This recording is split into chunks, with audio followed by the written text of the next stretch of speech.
Hello everyone, welcome to Mouni's magic world. ఈరోజు మా పిల్లల స్కూల్లో పేరెంట్స్ మీటింగ్ అండి.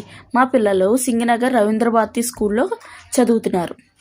స్కూల్ అయితే చాలా బాగుంటుందండి. ఎడ్యుకేషన్ పరంగా కానీ, నీట్నెస్ ప్రకారం కానీ అన్ని విధాలుగా స్కూల్ అయితే చాలా బాగుంటుంది. ప్లే గ్రౌండ్ ఉంది, గేమ్స్, స్పోర్ట్స్ అన్ని విధాలుగా బాగుంటుందండి స్కూల్ అయితే. ఇప్పుడు మా అబ్బాయి రివ్యూ మీరే చూసేయండి. మేడం స్టడీ పరంగా అయితే ఎక్సలెంట్గా ఉంటాడు. మన స్పెల్లింగ్స్ అన్ని బాగా రాస్తాడు. కాకపోతే స్టడీ బాగానే చెప్తాడు. ఓవరాల్ అంతా కూడా బాగానే చెప్తాడు. హ్యాండ్ రైటింగ్ కూడా ఇప్పుడిప్పుడే కొంచెం ఇంప్రూవ్ చేసుకుంటున్నాడు. ఇంకా కొంచెం ఇంప్రూవ్ అవ్వాలి. మామూలుగా స్పెల్లింగ్స్ కానీ అవి చదవమనే చెప్తాడు. ఓవరాల్ ఎంత చెప్పమనే చెప్పేస్తాడు. అప్పటికప్పుడు చెప్పినా కూడా వెంటనే నేర్చుకోగలడు, గుర్తుపెట్టుకొని చెప్పగలడు. ఎంత పెద్ద సెంటెన్స్ అయినా కదా. అది అందరికి రాదు ఆ టాలెంట్. అవును, అది మొన్న స్టోరీ టెల్లింగ్ కదా, 1 day ముందే ప్రిపేర్ చేసాము అబ్బాయిని. ఓకే, చెప్పేశాడు. ఏదైనా సరే మామూలుగా లెసన్ లో కానీ ఏమైనా చెప్పినా 2-3 సెంటెన్సెస్ వెంటనే చెప్పేయగలరు. అలా అందరూ చెప్పలేరు, గుర్తు పెట్టుకోలేదు. అవును, కానీ తనకి 1 or 2 times, ఒక్కోసారి 1 time చెప్పగానే చెప్పేసేస్తాడు.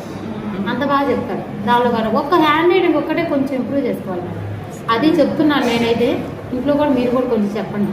హ్యాండ్ రైటింగ్ అదొక్కటే చేసుకున్నాను పర్ఫెక్ట్. వాడికి ఇంకా ఏ ప్రాబ్లం లేదు. సరే మేడం, చూసారుగా మా బాబు రివ్యూ ఎలా ఉందో కామెంట్ చేయండి. మా బాబు ఫస్ట్ క్లాసే అండి చదివేది. ఈ వీడియో కనుక నచ్చితే లైక్ చేయండి, సబ్స్క్రైబ్ చేయండి. Thank you.